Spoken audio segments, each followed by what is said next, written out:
नमस्कार मु पंडित विश्वरूपा आपनको आज हृदय स्वागत जनाऊँगी। आज आम जाना मंगल दोष किपरि सृष्टि हुए एवं मंगल दोष जो मान कुंडली में सृष्टि होता है मंगल प्रभाव केमती रही है।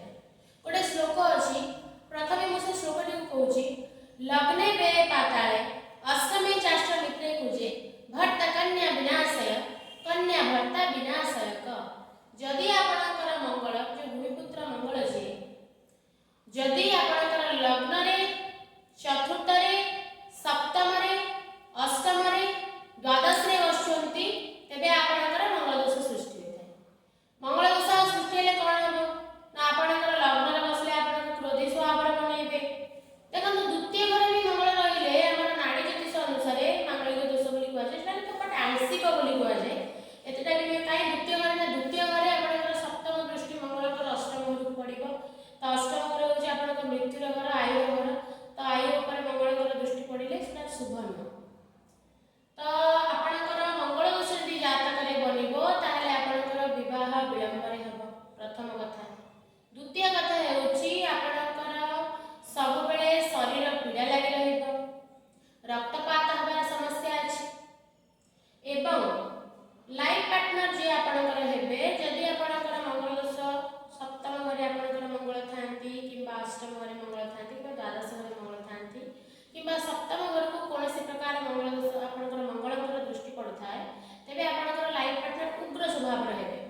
प्रायतः ज्योतिष शास्त्र अनुसार कुआ जायछि मंगल दोष थिले आपणकर पत्नी किंबा पतिकर मृत्यु हुए।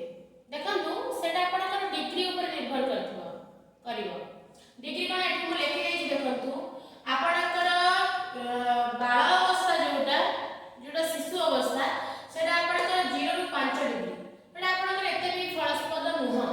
तापर आपणकर कोन ना कुमार अवस्था 6 डिग्री रु 11 डिग्री सेटा आपणकर 100 रु 50% फल दबो जेटा कि मंगल दोषर।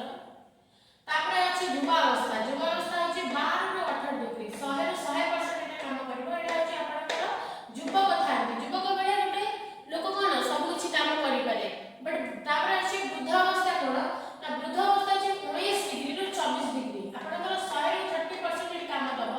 वृद्ध लोक माने अधिक काम करि पारନ୍ତି कि वयस हे गेले के भी अधिक काम करि पारिबेनी तो सेति ग्रह मानकर मध्ये अवस्था वृद्ध अवस्था रे कोनोसी ग्रह सफिशिएंट फल प्रदान करि पार नथाय।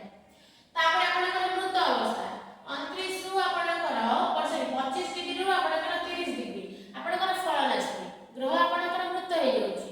तेणु करी आ गोटे कथा कहूची आपनको जदि मंगल स्वराशिस्थ होचंती मेष किंबा बिछा राशि रे बसुचंती तेबे मंगल दोषर कोनोसी प्रभाव पके नथांती।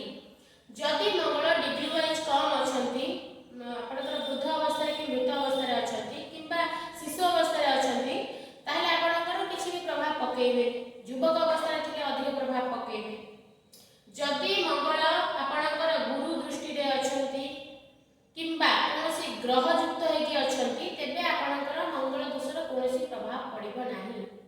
एथि पई आपण हनुमान को पाखरे प्रत्येक मंगलवार दिन पूजा कले आपणकर मंगल दोष खंडन होई।